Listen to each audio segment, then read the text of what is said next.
Praise the Lord. प्रभु यीशु मसीह का धन्यवाद हो। परमेश्वर ने मुझे आज आपके बीच में एक बहुत खास वचन दिया है जिसे मैं आपके बीच में बांटना चाहता हूं। मैं आप सबसे एक रिक्वेस्ट जरूर करूंगा कि आप इस वीडियो को पूरा देखें, क्योंकि ये बात परमेश्वर ने मुझे स्पेशली बोला कि मैं आप लोगों को सिखाऊं ताकि सुनने वाले परमेश्वर के कामों को अपने जीवन में, अपने परिवार में जरूर देख पाए। हम अपने जीवन में बहुत बार स्टक हो जाते हैं, फंस जाते हैं। हम बढ़ती और उन्नति को, चंगाई और छुटकारों को, आशीषों और बरकतों को और खास करके आत्मिक उन्नति को अपने जीवन में देखना चाहते हैं, लेकिन बहुत बार लंबे समय तक हम अपने जीवन में उस आत्मिक उन्नति को या चंगाई छुटकारे को या चिन्ह चमत्कारों को या परमेश्वर के बड़े बड़े कामों को अपने जीवन में नहीं देख पाते।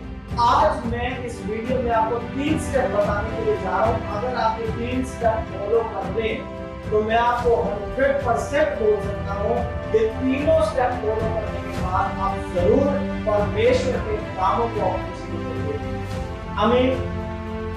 एक व्यक्ति जो यीशु मसीह के पास आया और उसके जीवन में प्रभु यीशु मसीह ने बहुत बड़े चमत्कार को किया, एक असंभव काम को संभव किया। आज उसके जीवन से मैं आपको ये बात सिखाना चाहता हूँ। आप मेरे साथ निकाल लें मत्ती रचित सुसमाचार 8 अध्याय उसका 1 वचन से लेकर 4 वचन को पढ़ेंगे। आप देख सकते हैं स्क्रीन के ऊपर ये वचन आ रहे हैं।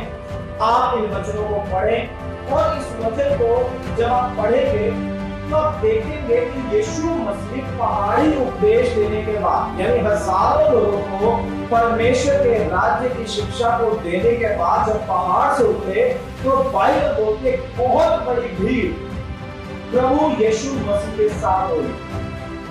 उस भीड़ के सामने यीशु मसीह के पास एक व्यक्ति आया। उस व्यक्ति को कोढ़ था। उस समय में कोढ़ की कोई भी दवाई या कोई भी इलाज नहीं था, बल्कि कोढ़ के रोगियों को, जो कोढ़ी हो जाते थे, उन व्यक्तियों को समाज से निकालकर अलग कर दिया जाता था ताकि वो कोढ़ किसी भी दूसरे व्यक्ति तक ना पहुंचे। जब वो व्यक्ति को कोढ़ हो जाता था, ना तो वो अपने परिवार से मिल सकता था, ना समाज से मिल सकता था, ना उनके साथ किसी तरह का संबंध रख सकता था, बल्कि उसका गांव में आना, शहर में आना, समाज से लोगों से मिलना वर्जित था। कोढ़ियों की अलग से एक बस्ती होती थी, उस बस्ती में जाकर उसको रहना पड़ता। और यदि आप व्यवस्था पढ़ेंगे पुराने नियम के अंदर, तो व्यवस्था में यह आज्ञा थी कि यदि ऐसा व्यक्ति जिसको कोढ़ हो वो वापिस समाज में आकर लोगों से मिलने की कोशिश करे, लोगों से बात करे, लोगों से फिर से संबंध बनाने की कोशिश करे, तो ऐसे व्यक्ति को पत्थर वार करके, यानी पत्थर मार मार के मार दिया जाए। ऐसी भयानक सजा थी तो उस व्यक्ति के लिए जिसको कोढ़ था और वो अपनी समाज के लोगों से मिलना चाहता।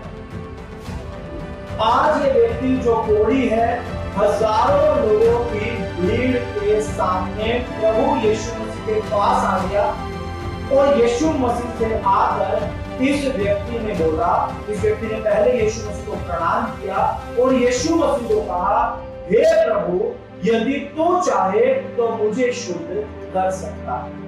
आमीन। इसमें 3 बातें, इसी वचन के अंदर वो 3 बातें छिपी हुई है जो आज मैं आपको सिखाना चाहता हूं। 3 चीजें हैं। सबसे पहली बात है वो कोढ़ी प्रभु यीशु मसीह के पास आए। इस बात की परवाह नहीं की कि लोग मुझे पत्थर मार मार के मार सकते हैं, मेरी जान जा सकती है, मेरा जीवन खत्म हो सकता है, बल्कि वो राजाओं के राजा, प्रभुओं के प्रभु के पास आया क्योंकि वो जानता था यीशु मसीह के पास आए बिना, उसके नजदीक आए बिना उसकी जिंदगी में कोई भी बदलाव नहीं हो सकता, कोई भी चमत्कार नहीं हो सकता। ये पहला स्टेप है जो आप लोगों को फॉलो करना है। आप लोगों को परमेश्वर के नजदीक आना पड़ेगा। मैंने लोगों को अक्सर देखा है, वो अपने आप को परमेश्वर से दूर रखते हैं, वो चर्च में आना नहीं चाहते, लोग प्रार्थना में और बाइबल पढ़ने में समय कम बिताते हैं, परमेश्वर के साथ रिलेशन वैसा नहीं है जैसा परमेश्वर चाहता है, और परमेश्वर से दूर रहने के कारण उनके जीवन में वो चमत्कार नहीं होते। अगर आप अपने जीवन में सचमुच में कुछ बनना चाहते हैं, सक्सेसफुल होना चाहते हैं, यदि आप अपने जीवन में परमेश्वर के चमत्कारों को देखना चाहते हैं, यदि आप एक आशीषित जीवन जीना चाहते हैं, आपको परमेश्वर के नजदीक आना ही पड़ेगा। और आप जब परमेश्वर के नजदीक आएंगे वो भी आपके नजदीक आएगा, क्योंकि बाइबल में लिखा है यदि तुम परमेश्वर के निकट आओगे तो वह भी तुम्हारे निकट आएगा। आमीन। आप उसके निकट आए, उसके साथ संबंध बनाए, उसके साथ प्रार्थना में और वचन को पढ़ने में समय बिताएं। जब आप उसकी नजदीकी में होंगे वो जरूर आपकी जिंदगी में कार्य करेगा। आप बाइबल में से बहुत सारे उदाहरण दे सकते हैं। आप देखें, जब वो औरत जिसको 12 वर्ष से लहू बहने का रोग था, उसका रोग तो ऐसा था कि वो लोगों के सामने अपनी बीमारी को यीशु मसीह को नहीं बता सकती थी, लेकिन फिर भी वो यीशु मसीह के पास आई, उसने यीशु मसीह के वस्त्र को छू लिया, और बाइबल बोलती है जैसे ही उसने यीशु के वस्त्र को छुआ वो चंगी हुई।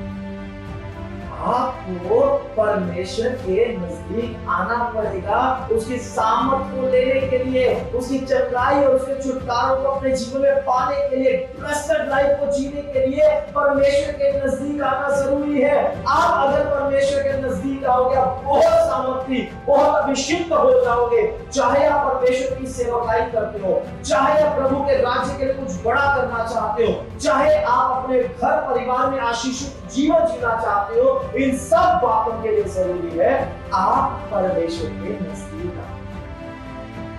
अब्राहम को परमेश्वर ने बोला मेरी उपस्थिति में चल और सिद्ध होता जा।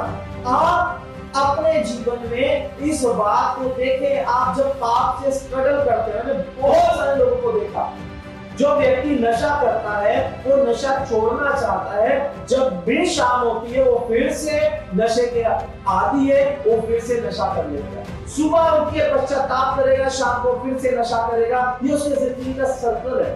वो जानता है नशे के कारण उसका जीवन बर्बाद है, उसका परिवार खराब है, उसका पैसा बर्बाद हो रहा है, लेकिन फिर भी वो नशे में फंसा हुआ है।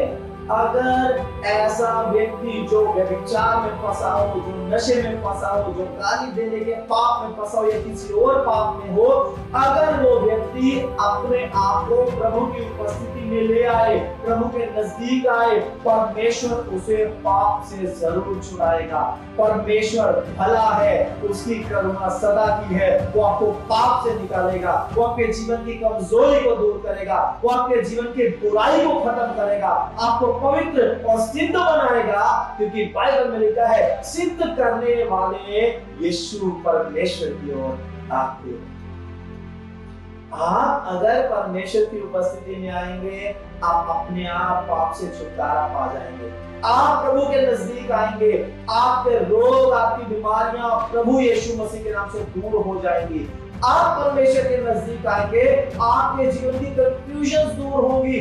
मैंने देखा अक्सर लोग अपने जीवन के जब कुछ बड़े डिसीजंस लेते हैं वो बहुत ज्यादा कंफ्यूज होते हैं, बहुत ज्यादा सोच और विचार में रहते हैं। ये बात परमेश्वर की ओर से है या नहीं, ये काम परमेश्वर की ओर से है या नहीं, ये करें या ना करें। आपके जीवन की सारी कंफ्यूजन को परमेश्वर दूर करेगा अगर आप उसकी उपस्थिति में बैठने वाले और उसके नजदीक रहने वाले व्यक्ति।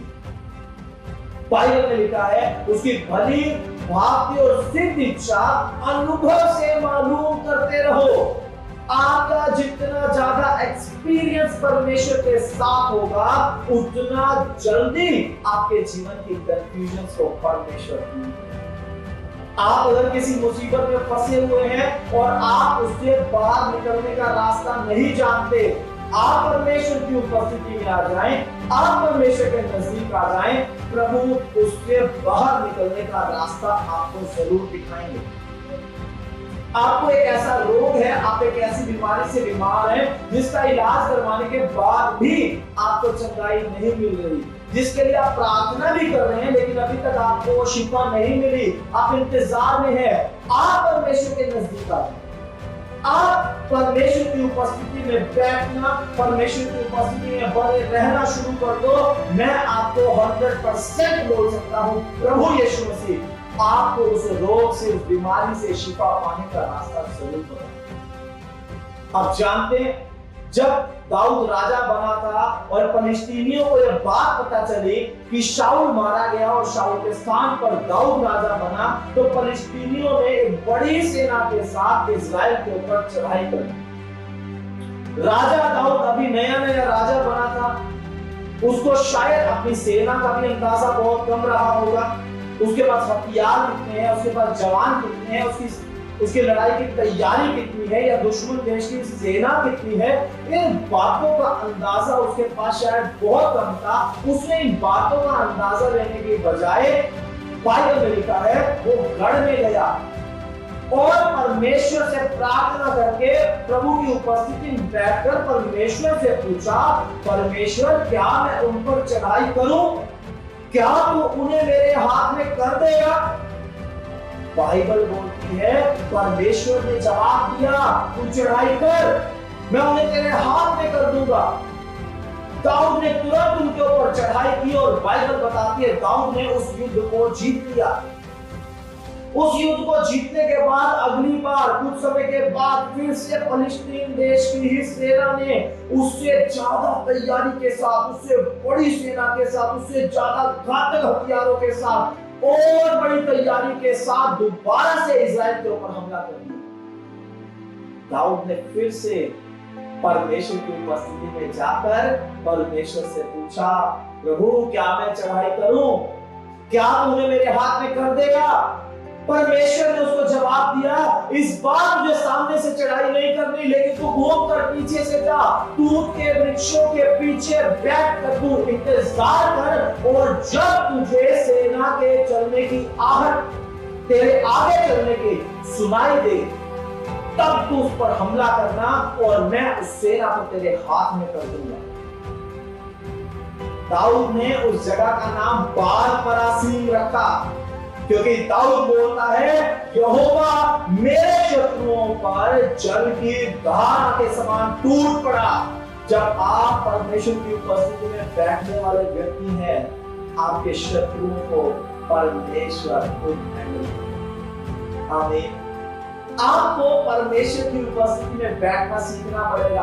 आपके सामने मुसीबत, आपके सामने दुख, आपके सामने समस्या, आपके सामने रोग, आपके सामने बीमारी, आपके सामने पाप बहुत भयंकर हो सकता है, जिससे निकलना आपके लिए बहुत मुश्किल है। लेकिन अगर आप प्रभु की उपस्थिति में बैठने वाले व्यक्ति हैं, परमेश्वर आपको उससे निकलने का रास्ता जरूर बताएगा।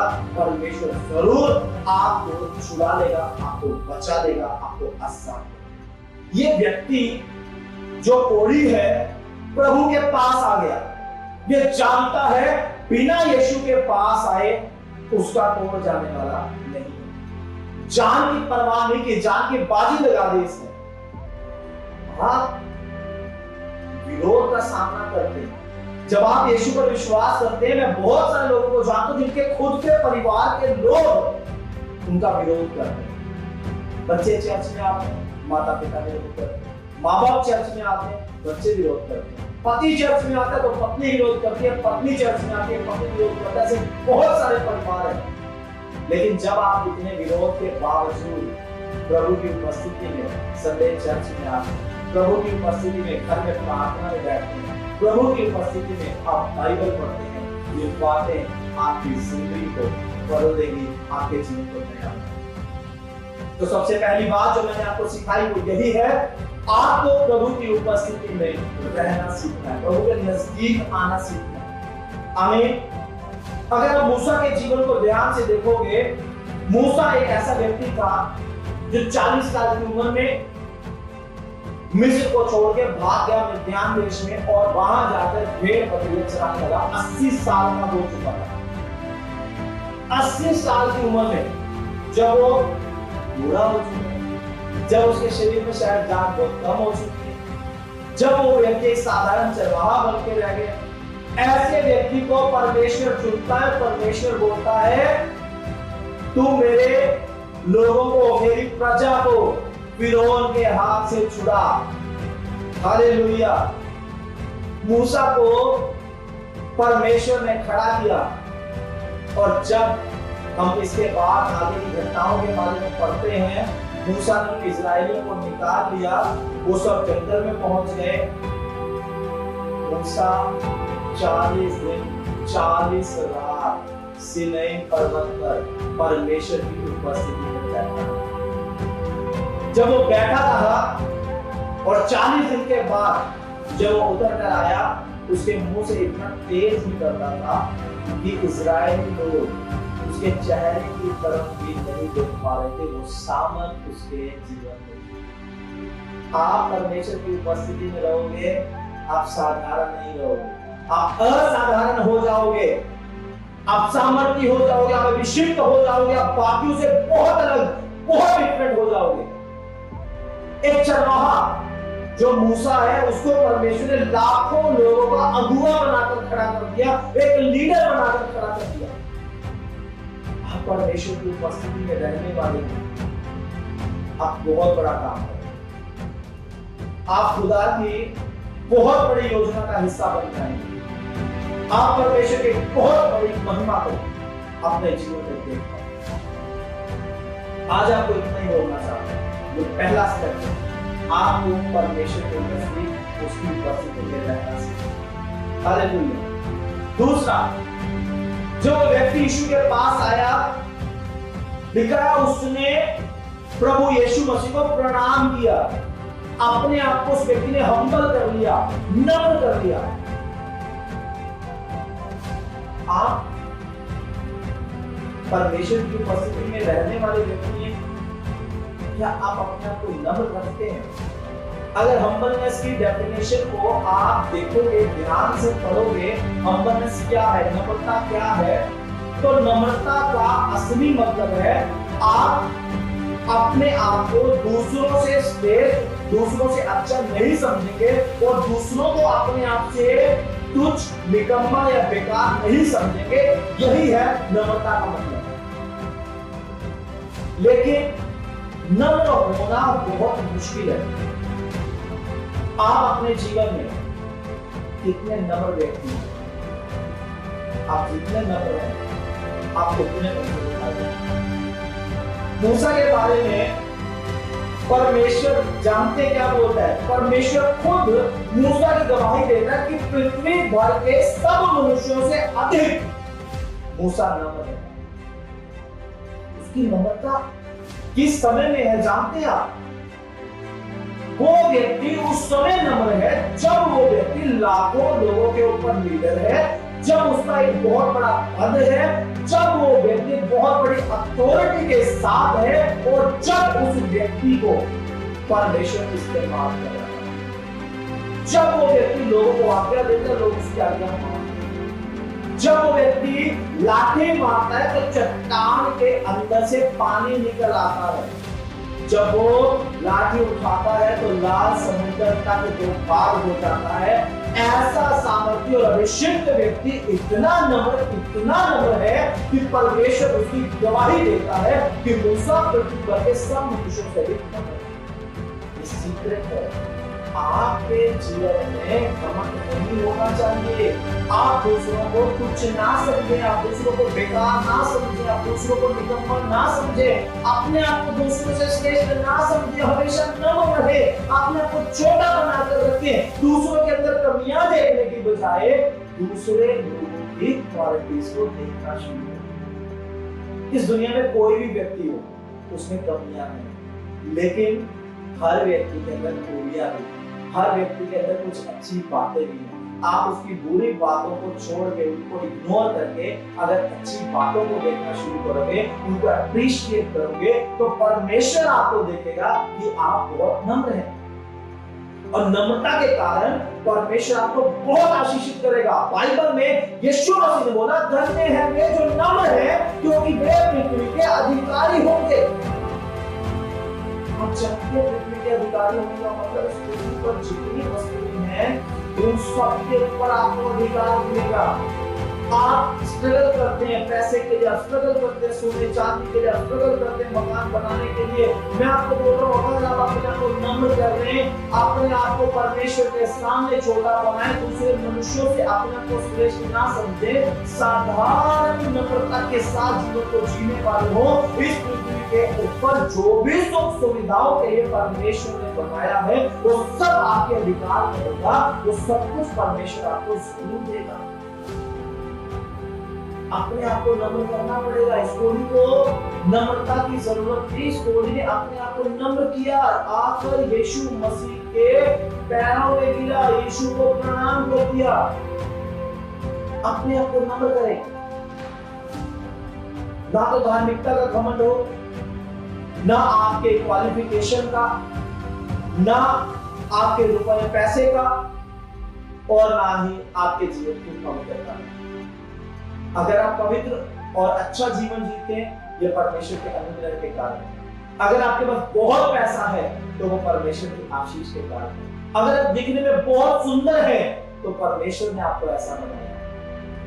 अगर आप बहुत पढ़े लिखे हैं तो उसमें आपके माँ बाप की सपोर्ट और परमेश्वर का अनुग्रह आपके साथ है। ये सब बातें आपके लिए घमंड का कारण ना, आप इन बातों के कारण दूसरों को तुच्छ और गलत ना समझें। अपने आप को नम्र करें। अगर आप नम्र रहेंगे, आप पृथ्वी की सब वस्तु के अधिकार में आप बहुत आशीषित और ब्लेस्ड रहेंगे। पहला स्टेप मैंने आपको बताया, दूसरा स्टेप मैंने आपको बताया, अब मैं आपको तीसरा स्टेप बताऊंगा। कोढ़ी ने सबसे पहला काम क्या किया? यीशु के पास है। आपका पहला स्टेप है, आपको प्रभु के नजदीक रहना, उसकी उपस्थिति में रहना, उसके पास रहना, प्रार्थना में, बाइबल पढ़ने, हमेशा समय बिताओ। आप अपने काम करें, आप घर में, आप चलते फिरते उठते बैठते प्रार्थना में बने रहो। आपका ध्यान प्रभु की ओर लगा रहे, आपका मन प्रभु की ओर लगा रहे, क्योंकि बाइबल बोलती है निरंतर प्रार्थना। पहला स्टेप। दूसरा स्टेप, अपने आप को नम्र करना, दूसरों को खुश रहना, दूसरों की कमियां ढूंढना, दूसरों के ऊपर दोष लगाना, आप मुंह से नहीं करते, आपके मन में तो भी बाइबल बोलती है परमेश्वर मन को, मनुष्य बाहरी रूप देखते हैं लेकिन यहोवा मन को देखता है। आपके मन में दूसरों के प्रति क्या है? खुदा चाहता है। अगर आपके मन में भी दूसरों के प्रति प्रेम है, आदर है, सम्मान है, दूसरों की कमियां, त्रुटियां, पाप, बुराइयां नहीं देखते बल्कि दुनिया देखते हैं, अपने आप को आप नम्र रखते हैं, दूसरों को अपने से श्रेष्ठ जानते हैं, तो आप सचमुच पवित्र व्यक्ति हैं, आप जरूर आशीष। तीसरी, यीशु के पास आकर प्रणाम किया तो यीशु के पास आकर यदि तू चाहे तो मुझे शुद्ध कर सकता। हालेलुया। उस कोढ़ी ने बोला यदि तू चाहे तो मुझे शुद्ध कर सकता है। उसने अपने विश्वास को परमेश्वर को दिखाया, परमेश्वर को बताया कि प्रभु मुझे विश्वास है, तू चाहे तो सब कुछ कर सकता है। मेरे कोढ़ का इलाज इस दुनिया में नहीं है।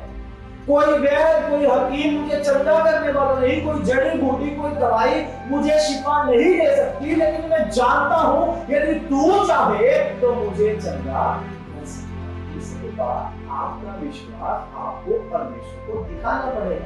बहुत सारे लोग होते हैं, हम तो विश्वास करते हैं कि विश्वास हमारे मन में, बिल्कुल अच्छी बात है, आपका विश्वास आपके मन में, लेकिन आपका विश्वास आपकी जुबान पर क्यों होना चाहिए? बाइबल बोलती है धार्मिकता के लिए मन से विश्वास किया जाता है, उद्धार के लिए मुंह से अंगीकार किया जाता है। आप अपने विश्वास को अपने मुंह से, अपनी जुबान से अंगीकार करो। विश्वास बिना उसे पसंद करना अनहोना है।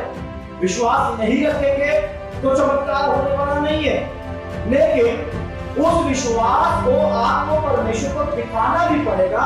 अपनी जुबान से आपको बातों को डिक्लेयर भी करना पड़ेगा। आप जो चाहते हैं परमेश्वर आपके लिए करे, उसको आपको बोलना पड़ेगा। वचन बोलता है मैं तेरे मुंह के फल का सृजनहार हूं। आप जो मुंह से बोलोगे परमेश्वर बोलता है मैं उसे पूरा करूंगा। बाइबल बोलती है जीव के वश में मृत्यु और जीवन दोनों है। आप अगर गलत बातों को बोलोगे तो गलत बातों का फल पाओगे, लेकिन अगर आप विश्वास की बातों को डिक्लेयर करोगे, विश्वास की बातों को बोलोगे, तो प्रभु यीशु मसीह आपको बहुत ब्लेस करेगा। आपके मुंह के अंगीकार को परमेश्वर सुनेगा कि आपको विश्वास है, आपके मन में विश्वास है, आपकी जुबान के अंगीकार है, अपने विश्वास को दिखाने वाले और डिक्लेयर करने वाले व्यक्ति है, परमेश्वर आपको जरूर आपके मुंह के अंगीकार को परमेश्वर जरूर देगा।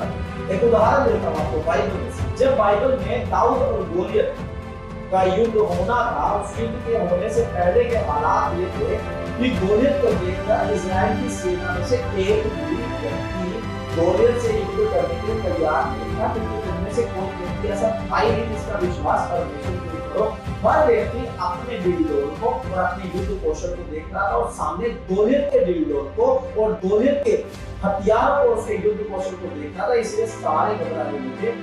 यहाँ तक कि इस्राएल का जो राजा था कोई उससे लड़ने के लिए उसके सामने आने के लिए तैयार नहीं। लेकिन जब दाऊद को बात पता चली तो दाऊद राजा शाऊल के पास जाकर बोलता है, मुझे आज्ञा दे कि मैं उस फलिस्ती के साथ जाकर युद्ध करूं। शाऊल ने उसको बोला ठीक है तैयार हो। तो उसको तैयार करने के लिए उसको कपड़े पहनाए गए, उसके सीने पर ढाल लगाई गई, उसके हाथ में तलवार पकड़ाई गई।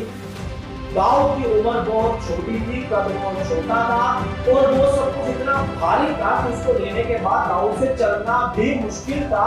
तो दाऊद युद्ध कैसे लड़ता? दाऊद ने हथियार छोड़ दिए, दाऊद ने ढाल छोड़ दी, दाऊद ने युद्ध वाले कवच उतार दिए और दाऊद ने केवल अपने पास एक पोटली में 5 और एक उसको लेकर दाऊद जब गोलियत से युद्ध लड़ने के लिए गया, गोलियत ने उसे देखा कि उसके हाथ में कुछ भी नहीं है, उसके हाथ में कोई तलवार नहीं है, उसके हाथ में कोई भाला नहीं है, उसके हाथ में कोई तीर नहीं है, उसके शरीर पर कोई युद्ध वाला कवच नहीं है, हाथ में एक लाठी है, एक गोफन है और साथ में 5 पत्थर है। गोलियत दाऊद को बोलता है कि मैं कुत्ता हूं जो तू मुझे लाठी से मारने के लिए आया। दाऊद उसको जानते क्या बोलता है? दाऊद उसको बोलता है, आज मेरा परमेश्वर यहोवा तुझे मेरे हाथ में कर देगा और मैं तेरे सिर को तेरे धड़ से अलग करूंगा। दाऊद के हाथ में कोई तलवार नहीं है कि वो सिर को धड़ से अलग कर दे, उसके हाथ में गुलेल और लाठी है, ना लाठी से सिर अलग हो सकता है, ना गुलेल से पत्थर से। लेकिन उसका अंगीकार है, उसका विश्वास है, वो अपने विश्वास की बातों की जुबान से बोलता है और युद्ध करने के लिए आ जाता है। और बाइबल बताती है पहले ही पत्थर को जब दाऊद ने हाथ में पकड़ा और पत्थर से निशाना लगाया, सीधा माथे के बीच में जाकर गोलियत के वो पत्थर लगा। उसी समय गोलियत का बड़ा युद्ध ढेर हो गया और दाऊद ने दौड़कर उसकी तलवार निकाली और उसी की तलवार से उसी का सिर उसी के तरह से अलग था और उसका विश्वास था। आपका विश्वास ऐसा हो, आपके सामने जब मुसीबतें गोलियत जैसी आए, जिसको देखकर आप डर जाए, जिसको देखकर आपकी हिम्मत खत्म हो जाए, जिस मुसीबत से पार निकलना आपको बहुत मुश्किल लगे, वो समय है जब आपको विश्वास को बढ़ाकर अंगीकार करने हैं। आप देखेंगे जैसे दाऊद ने गोलियत को हरा दिया, आप भी सारी मुसीबतों को, रोगों को, बीमारी को, समस्याओं को हराकर वहां से बाहर आए। आमीन। आज मैंने आपको 3 बातें बोली। सबसे पहली बात क्या है?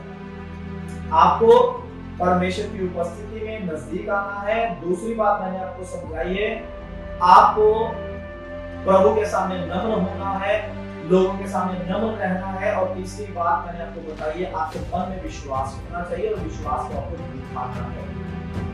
जब इस बूढ़े व्यक्ति ने ऐसा किया तो यीशु मसीह ने बोला, मैं चाहता हूं तू शुद्ध हो जा, और बाइबल कहती है उसी घड़ी उसका पूर्ण रोग चला गया और वो शुद्ध। हमें एक बात जो आपको चमत्कार के बाद 3 स्टेप मैंने आपको बता दिया, 1 स्टेप आपको बता रहा हूं। 3 स्टेप चमत्कार को लेने से पहले, 1 स्टेप चमत्कार को लेने के बाद, वो स्टेप है गवाही। जब वो व्यक्ति चंगा हो गया तो यीशु मसीह ने बोला, अभी किसी को नहीं बोलना, अभी सीधा जा याजक के पास अपने आप को दिखा, जो चढ़ावा मूसा ने ठहराया उसको चढ़ा, ताकि सब लोगों पर गवाही हो जाए।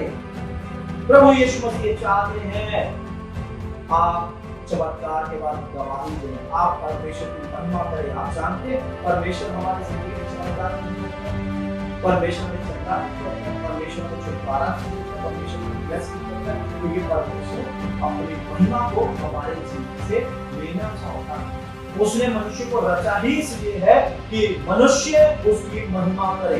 जब आप चंगाई, छुटकारे, चिन्ह, चमत्कारों को लेने के बाद गवाही को देते हैं, आप अपने लिए और ज्यादा परमेश्वर की महिमा का रास्ता खोल देते हैं, और ज्यादा चमत्कारों का, चंगाइयों का, छुटकारों का, आश्चर्य कर्मों का रास्ता अपने लिए खोल देते हैं। वचन बोलता है, जब तुम पवित्र आत्मा पाओगे तुम मेरे गवाह बनोगे। आपके जीवन में आपको मसीह का गवाह बनना है। जब भी परमेश्वर आपकी जिंदगी में कार्य करे, आपको प्रभु यीशु मसीह का गवाह बनना है, ताकि आपकी गवाही से बहुत सारी रूहें बन जाएं, बहुत सारी जिंदगियां बन जाएं। आपको एक सच्ची गवाही बताऊं, हमारी चर्च में एक बहन आई कुछ साल पहले। उस बहन को कैंसर हो गया था, और वो कैंसर उसके शरीर में इतना फैल चुका था कि बहुत बड़े हॉस्पिटल के डॉक्टर्स ने इलाज करने के बाद भी जब वो कैंसर नहीं खत्म हुआ, तो डॉक्टर्स ने बोला इसके लिए सर्जरी करना जरूरी है, और उस सर्जरी में एक टांग को काटना पड़ेगा, एक किडनी निकालनी पड़ेगी, यूट्रस निकालना पड़ेगा, और सारी जिंदगी उसको बेड पर रखना पड़ेगा, जिसमें उसको पाइप लगाई जाएगी।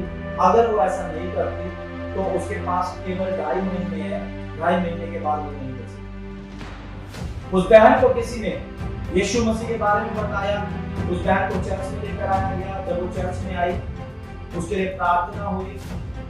1 महीने के बाद उसके दोबारा से सारे टेस्ट हुए, और प्रभु यीशु का धन्यवाद हो, उस बहन ने उस बीमारी से पूरी तरह से चंगाई को पाया। लेकिन चंगाई को पाने के बाद, इतने बड़े चमत्कार को लेने के बाद, वो बहन साधारण रूप से नहीं बैठी, बल्कि उस बहन ने अपनी गवाही को खुद पर रिकॉर्ड किया, यूट्यूब पर डाला, और उसके उस गवाही को सुनकर, यूट्यूब से उसकी गवाही को सुनकर बहुत सारे लोग चर्च में आए। बहुत सारे लोगों के अंदर एक उम्मीद आई कि परमेश्वर सब कुछ कर सकता है। बहुत सारे लोगों ने यीशु मसीह के नाम पुकारा, चर्च में आए, विश्वास किया, बचाए गए, और उस बहन ने अपनी गवाही को अपने सारे रिश्तेदारों, अपने परिवार के सब लोगों में, सबके बीच में बांटा, और उसके परिवार में बहुत सारे लोग प्रभु यीशु मसीह पर विश्वास किया।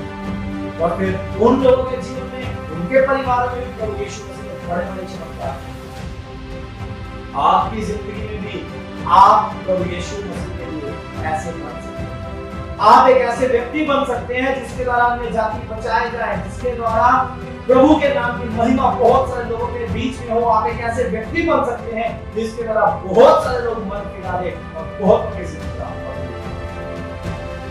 आज आपको इस बात को बोलना चाहता हूं कि 3 स्टेप आप फॉलो करें चमत्कार को लेने के लिए, और उसके बाद अपनी गवाही को जरूर बोलने के लिए परमेश्वर आपको आशीष दे। अगर आपको इस वचन से आशीष मिली हो तो इसे वाक्यों के साथ भी बांटें, ताकि बहुत सारे लोग आशीष हो। जय मसीह। सभी भाई बहनों को जय मसीह की। अगर आप दिल्ली या दिल्ली के आसपास रहते हैं तो आप सब जरूर आएं लिविंग ग्रेस चर्च दिल्ली में। अधिक जानकारी के लिए दिए गए नंबर पर संपर्क करें।